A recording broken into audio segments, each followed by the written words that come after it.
In this lecture, we're going to talk about the basic rules that we're going to follow to write a professional, correct email.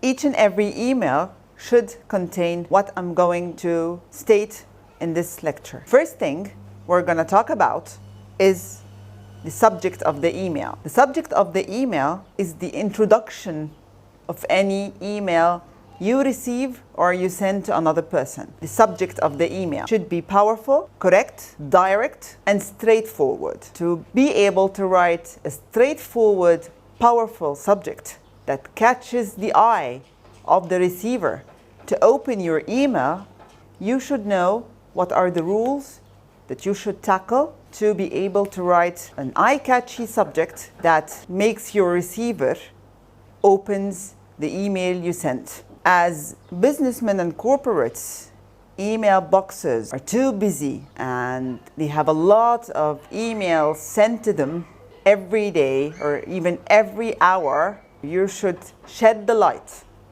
on your email to make your receiver open it first by writing a powerful, eye-catchy, straightforward subject line.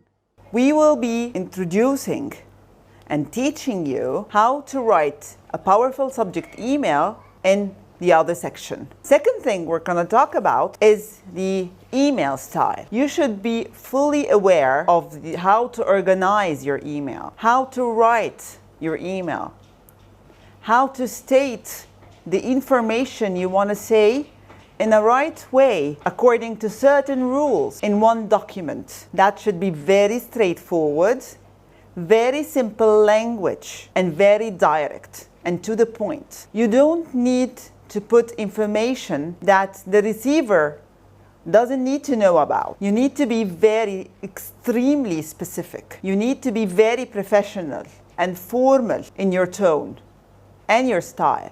You can't, for example, write about a joke in a professional email. So number one is the subject line.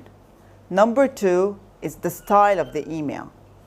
Should be very aware of the style of writing your email and how are you going to represent your email to the other person. The third thing that you should be very aware of is the courtesy formulas.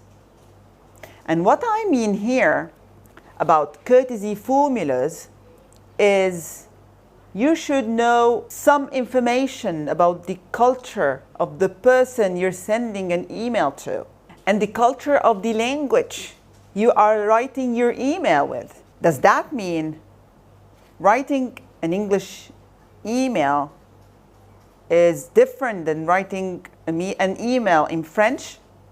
Yes, it is. It will be different in certain expressions used. It will be different in certain styles and formats used while writing your email. Some cultures would accept certain expressions to be used, and other cultures, while using the same expression, can find it very offensive.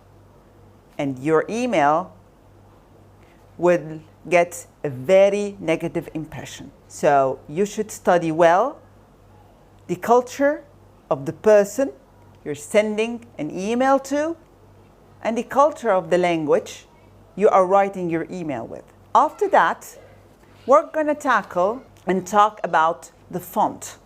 The font of your email. Here we're talking specifically about professional and formal emails. So we will not be using any informal fonts. We will be using certain fonts that could give the impression of the formality and professionalism to your email. For example, you can use the traditional font called Times of New Roman or Arial, for example. And it should be in a specific size, not more than the 14 and not less than the 12. The 14 and the 12, these are the font sizes used in a professional and formal email.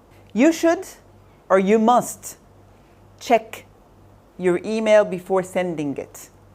Proofreading, editing, Never send an email without editing.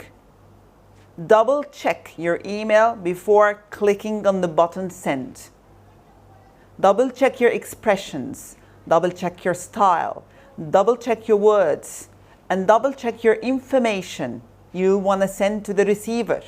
Again, please never send an email without proofreading. Editing, editing, editing. Thank you.